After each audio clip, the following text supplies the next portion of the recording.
ವಿಜಯವಾಣಿ ಸಂಕೇತ. ಜಯ ನಿಮ್ಮಿಂದ. ನಮ್ಮ ಕೇಂದ್ರ ಸರ್ಕಾರದ ಹಣಕಾಸು ಸಚಿವರಾದಂಥ ಶ್ರೀಮತಿ ನಿರ್ಮಲಾ ಸೀತಾರಾಮನ್ ಅವರು ಬಜೆಟನ್ನು ಸತತ 8ನೇ ಬಾರಿಗೆ ಪ್ರೆಸೆಂಟ್ ಮಾಡಿದ್ದಾರೆ ದೇಶಕ್ಕೆ. ಇದರಲ್ಲಿ ನಮ್ಮ ಆರೋಗ್ಯ ಕ್ಷೇತ್ರಕ್ಕೆ ಮತ್ತು ಶಿಕ್ಷಣ ಕ್ಷೇತ್ರಕ್ಕೆ ಉತ್ತಮವಾದಂತಹ ಒಂದು ಕೊಡುಗೆಯನ್ನು ಕೊಟ್ಟಿದ್ದಾರೆ. ಆರೋಗ್ಯ ಕ್ಷೇತ್ರಕ್ಕೆ ನಾವು ವಿಚಾರಿಸಿದಾಗಂಥ ಸಂದರ್ಭದಲ್ಲಿ ಆರೋಗ್ಯ ಕ್ಷೇತ್ರಕ್ಕೆ ಕಳೆದ ವರ್ಷ ಸುಮಾರು 86,000 ಕೋಟಿ ಬಜೆಟನ್ನು ಅನುದಾನವನ್ನು ನಿಗದಿಪಡಿಸಲಾಗಿತ್ತು. ಈ ವರ್ಷದ ಬಜೆಟಲ್ಲಿ ಇದನ್ನು 98,000 ಕೋಟಿಗೆ ಇದನ್ನು ಜಾಸ್ತಿ ಮಾಡಿದ್ದಾರೆ. ಅಂದರೆ ಅಡಿಷನಲ್ ಆಗಿ 12,000 ಕೋಟಿ ಕಳೆದ ವರ್ಷಕ್ಕೆ ನಾವು ಹೋಲಿಕೆ ಮಾಡಿದಂಥ ಸಂದರ್ಭದಲ್ಲಿ ಈ ವರ್ಷ 12,000 ಕೋಟಿ ಹೆಚ್ಚುವರಿ ಅನುದಾನವನ್ನು ಈ ಕ್ಷೇತ್ರಕ್ಕೆ ಕೊಟ್ಟಿದ್ದಾರೆ. ಅದರಿಂದ ಸನ್ಮಾನ್ಯ ಪ್ರಧಾನಮಂತ್ರಿಗಳಾದ ನರೇಂದ್ರ ಮೋದಿಯವರು ಮತ್ತು ನಿರ್ಮಲಾ ಸೀತಾರಾಮನ್ ಅವರಿಗೆ ನನ್ನ ಅಭಿನಂದನೆಗಳನ್ನು ಸಲ್ಲಿಸ್ತೇನೆ.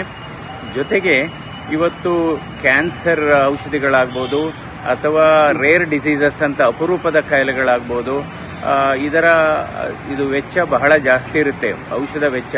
ಇವತ್ತು ಕ್ಯಾನ್ಸರ್ ಔಷಧಗಳು ಮತ್ತು ಅಪರೂಪದ ಕಾಯಿಲೆಗಳಿಗೆ ಸಂಬಂಧಪಟ್ಟ ಔಷಧಗಳು ಒಟ್ಟಾರೆ 36 ಔಷಧಗಳಿಗೆ ಕಸ್ಟಮ್ಸ್ ಡ್ಯೂಟಿಯಿಂದ ರಿಯಾಯಿತಿಯನ್ನು ಕೊಟ್ಟಿದ್ದಾರೆ. ಇದು ಬಡ ಜನರಿಗೆ, ಮಧ್ಯಮ ವರ್ಗದವರಿಗೆ ಬಹಳ ಸಹಾಯ ಆಗುತ್ತೆ.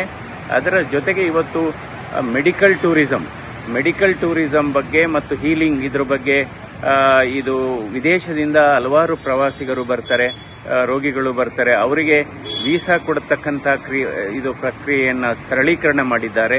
ಇದರಿಂದ ಬಹಳ ಮೆಡಿಕಲ್ ಟೂರಿಸಂಗೆ ಹೆಚ್ಚು ಪ್ರೋತ್ಸಾಹ ಕೊಟ್ಟಾಗುತ್ತೆ. ನಂತರ ಮೆಡಿಕಲ್ ಕಾಲೇಜುಗಳಲ್ಲಿ ಈಗ ಒಟ್ಟಾರೆ ನಮ್ಮ ಭಾರತ ದೇಶದಲ್ಲಿ 1,15,000 MBBS ಸೀಟ್ಸ್ ಇದೆ.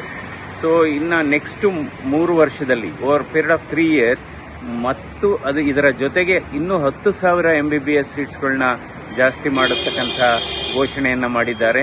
ಸೊ ಒಟ್ಟಾರೆ ಅಂದರೆ ಇವತ್ತು ಈ ಬಜೆಟಲ್ಲಿ ಸುಮಾರು 12,000 ಕೋಟಿ ಹೆಚ್ಚುವರಿ ಅನುದಾನವನ್ನು ಕೊಟ್ಟಿದ್ದಾರೆ. ಸೊ ಹೀಗಾಗಿ ನಂತರ ಶಿಕ್ಷಣ ಕ್ಷೇತ್ರಕ್ಕೂ ಕೂಡ ಸುಮಾರು 1,27,000 ಕೋಟಿ ಅನುದಾನವನ್ನು ಬಜೆಟಲ್ಲಿ ಘೋಷಣೆ ಮಾಡಲಾಗಿದೆ.